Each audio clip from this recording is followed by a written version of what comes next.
Okay, so we come to the final story of the day, and it's the story that, let's face it, people were really hoping they were going to avoid talking about. And I'm talking about the writer's strike. The writer's strike is now upon us, and it's one of those things where we hoped, we hoped we wouldn't have to deal with, but we're going to. And this is going to be, I think it's going to be a long, drawn out fight. And so I, this is not good for everybody. Nobody wins here because what ends up happening is you have the writers who want a higher wage, and I'm behind them. Okay, they're only asking for what they deserve, right? Okay, they are the ones, they are the unsung heroes. They are the ones that bring you these great stories. Okay, whether it's streaming, whether it is television, whether it is movies, whatever it is. This is going to be all of the late night shows are going to get affected. So essentially, they're just going to go into reruns for months. Um, and so I want to read this article, and it's a little lengthy, but when I read it, really start to understand. And look, I get this isn't sexy, guys. Okay, this isn't a story that everybody wants to hear about, but it's a necessary story because they drive the industry. Okay, these are the people that write the stories, so you can cast a Pedro Pascal or you can cast an Margot Robbie in a certain film, or what if it's a streaming, whatever it is. These are the people that are the creative juices to this industry. But I want to read this piece to you because it is in its entirety because it is necessary.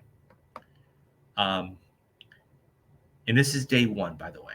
So it says Hollywood writers defiant as strike begins. We're not scared. Bring it on.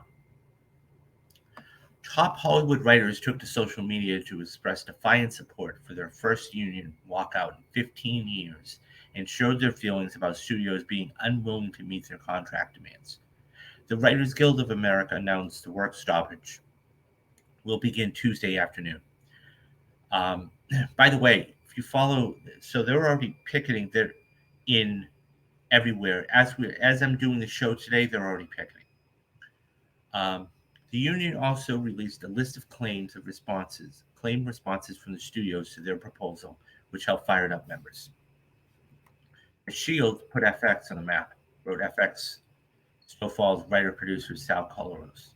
Mad Men put AMC on the map. House of Cards put Netflix on the map. Writers did that, not some CEO. Know what you get when you put CEOs in creative lanes? You get QB. Now, QB, of course, if anybody who's not familiar with it, it's a whole streaming platform that's not that good. They shut down an entire industry rather than part with less than 3% of their record profits, wrote Jose Grillo Maximus, who wrote Lost. Looks like it's time to cancel my streaming services, wrote David Simon from The Wire. Ask the son of a bitches to explain. That's a direct quote, by the way.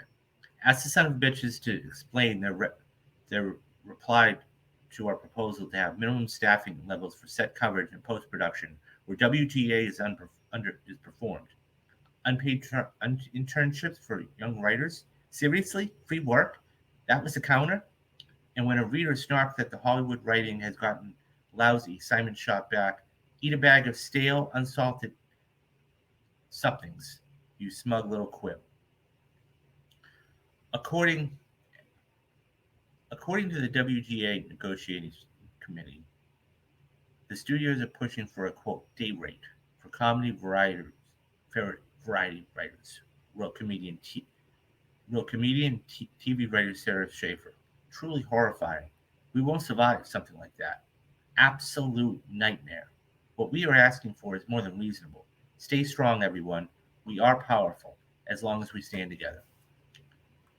It is disappointing that the studios let ego get in the way of their fiduciary duties to their shareholders, wrote David Slack, who does that Magnum PI. Instead of a modest increase for the people who make their product, this will cost them billions, and they're still going to lose. That's not going to break this union. They're going to wind up giving us what we need, a fair deal. That makes writing for television and movies a sustainable profession. They could have gotten done tonight. Instead, they're going to lose billions and still give us a deal. Writers are asking for less per year than what Fox paid in one defamation suit.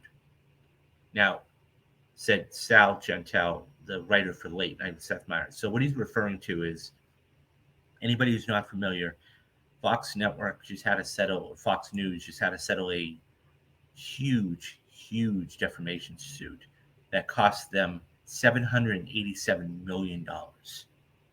So they were about to go to court, and then Fox thought better of it, and then they basically said, okay, we'll pay you.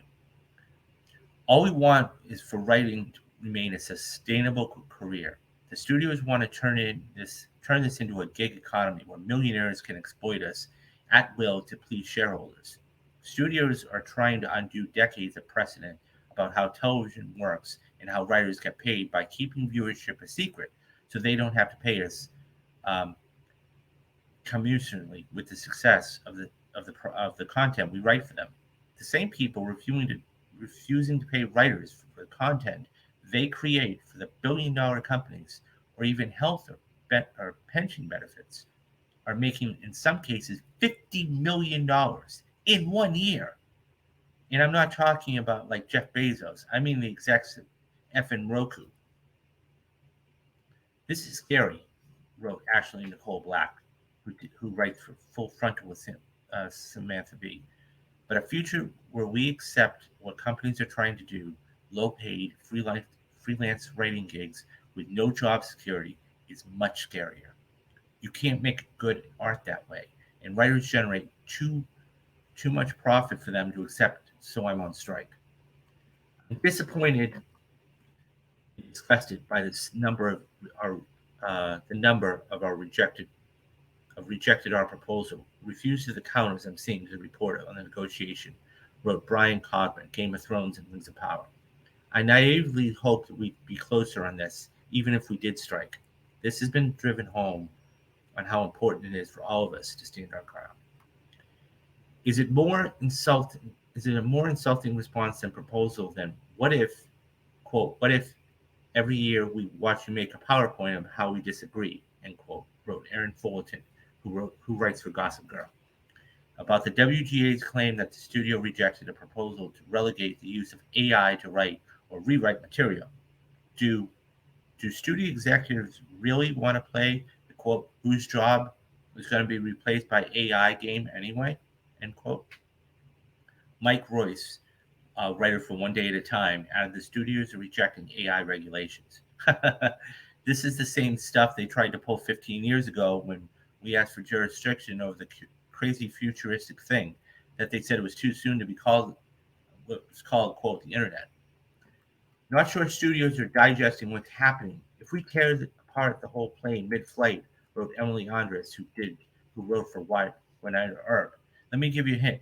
First class economy, doesn't matter where you're all seating, it all ends the same. The studios truly don't understand how their efforts to kneecap writing professions have radicalized WGA members, wrote Christian Johnson, who writes for Murderville. Do they really think we're afraid of a prolonged strike, that we're going to be begging to return to be devalued and underpaid work? We're not scared anymore. Bring it on.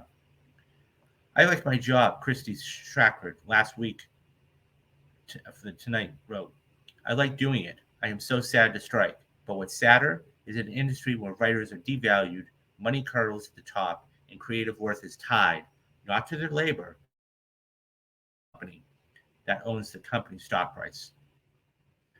Major streamers and networks are refused to negotiate so many proposals to all screenwriters amount to an offer of $86 million per year, 48% of that, which are minimums, wrote Aaron Stewart. The Witcher, Blood Origin. Many of the CEOs are paying themselves around $30 million per year. Poker Face co-show writer Norris Zuckerman wrote a thread about the importance of striking to help up-and-coming writers. If we strike, it's so we can keep our careers and so new members can build theirs if we're lucky enough to. WGA members voted last month to go on strike if no deal was reached by the end of the contract, and that expired at 11:59 last night. Studio points to the economy downturns, a tightening streaming subscriber market, and ferocious competition as some of the pressures on the industry to rein in costs. And the WGA says studios have used the move to streaming as a way to pay writers less for the same work. While companies' profits have remained high and spending on content has grown, writers are falling behind. The Guild said in a statement, the companies have used the transition to streaming to cut writers' pay and separate writing from production, worsening working conditions for all series writers at levels. On television staffs, more writing or working at minimum regardless of experience, often for fewer weeks or in mini rooms, while showrunners are left without a writing staff to complete the season. So, while series budgets have soared over the past decade, median writing production pay has fallen. The WGA is in negotiations with the Alliance of Motion Picture and Television Producers, which represents a collective of all of the studios: Amazon, Apple, CBS, Disney, NBC, Netflix, Paramount, Sony, Warner Brothers Discovery. Writers have long relied on residual fees from their work when aired on broadcast and syndication, and are seeking a contract structure that takes into account the reality that most content is now watched on streaming. Social media has made up a new element to the strike. During the last walkout, which began in 2007 and lasted 100 days, Twitter had only been around for 2 years and Facebook for 4. At the time, it was rather unusual for a Hollywood creative to bypass the press and issue statements direct to the public. Many quotes we gathered by reporters involving scribes of the picket line from the WGA and studio collectives, including press releases. Strike will have a quick impact on late-night television and many impact and delay other shows, such as the broadcast fall television seasons. If the standoff drags on, the two sides have yet to come to an agreement and resume negotiations. Okay, I need to talk about this. This is something that that is a lot of money. That is a lot of money, Metal, and I'm glad that you're here. So here's the thing. This is going to cripple Hollywood. This is going to cripple Hollywood as we know it. So there have been many tweets that I've looked at. I just started following WGA East and West and saw what there's. A lot of it has to do not only with the pay.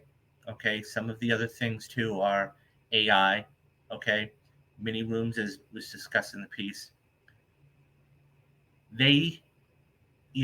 There was a story, I didn't do this the other day, but I get emails from all these different trades. The CEO of AMC theaters, okay, and I understand that, made $45 million, or very close to $45 million in one calendar year. Okay, now that's a studio. Okay, that is a movie theater studio or movie theater. Some of these guys, like a David Zaslav, like, all of these other guys are making millions and millions and millions of dollars. And it's one of those things where when you make this kind of money, you have no perspective. So you have somebody making $45 million and you have I'm making up numbers, so bear with me. I don't know what the actual figures are. But you have a writer who's making $85,000, $90,000 a year. Okay. What they want, okay, what they need is a fair deal. Okay. And that being said, so I'm going to hold on for just a minute. I actually took a picture of something and I'm going to read you some of the stuff. So bear with me for just a minute. Okay, so this is part of the proposal. Okay, that was so. This has been tweeted out. Okay, by a couple of people in the WGA and everything else. So here are a couple of the WGA proposals. Okay, and then I'm going to read you what the response to it was. And this is going to tell you how far apart they are. So the WGA proposal, okay, wants a 6% increase, a 5% increase, and a 5% increase of all minimum residual basis. Okay. That what they're offering, AMPTP, is 4, 3, and 2. One-time increase to most residual bases to 2 or 2.5%. Okay, that's a gap. That's a big gap. Okay, so some of the features. Okay, the streaming features with a budget of $12 million or more, or more. Okay, $12 million or more will receive full theatrical terms, including better initial compensation and residuals. Okay, the what they're offering, excuse me, is made for HBS, okay, VOD programs of 96 minutes with a budget of $40 million, okay, and receive 8% initial compensation, no improvement in residuals, okay. Guaranteed second step. This is from the WGA now. Required a second step if hired for a screenplay for less than 250% of the minimum. Their counter rejected our proposal, counter-offered for our meetings to educate creative executives and producers about screenwriters' free work concerns. Weekly pay. Now, this is weekly pay, okay? 50%, 50% pay upon commencement, and remaining 50% to be paid out weekly over the course of the writing period. So let's say it's 12 weeks. So I'm just going to make something up. Let's say it's $40,000. Okay. What the WGA here is saying, listen, what we want is give us $20,000. Okay. Give the writer $20,000 up front. And then over the next 10 weeks, they make another, four, or, do the math, 20,000 to 10, it's an extra $2,000 per week. So writer applies paid less than 250% of the minimum. Writers above the threshold have the right to opt in weekly pay, and they rejected it. There's two other pages, almost a page and a half here, about episodic television. Okay, so my point is this, guys, they are so far apart right now. It isn't even funny. And I said this, I don't know, the other day, and but here's what I said. This was either going to be an 11th hour thing, or this is going to go on for a long, long time. So buckle in.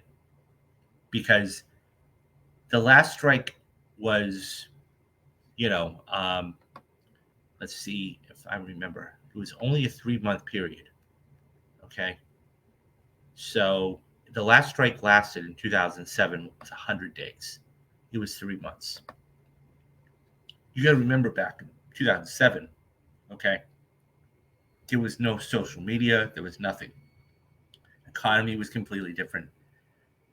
This is going to go on for a long time, guys. I have a sneaking suspicion. They're not going to come to, if they come to terms by the end of the summer, I will be absolutely shocked. I will. Now, how long will this go on? Nobody knows. Okay. But the writers are wanting relatively normal things. It's a different landscape than it was 15 years ago. So, and this is going to affect productions moving down the road. Now, According to the Wrap, and I'm not going to read it, but according to the Wrap, House of the Dragon is going to continue filming its second season, even with the strike going on. So, you know, I don't know how deep in production they are and whatever else. I mean, because at the end of the day, it would cost them more money to stop and then start back up. Okay. So I don't know. I I I I shudder to think.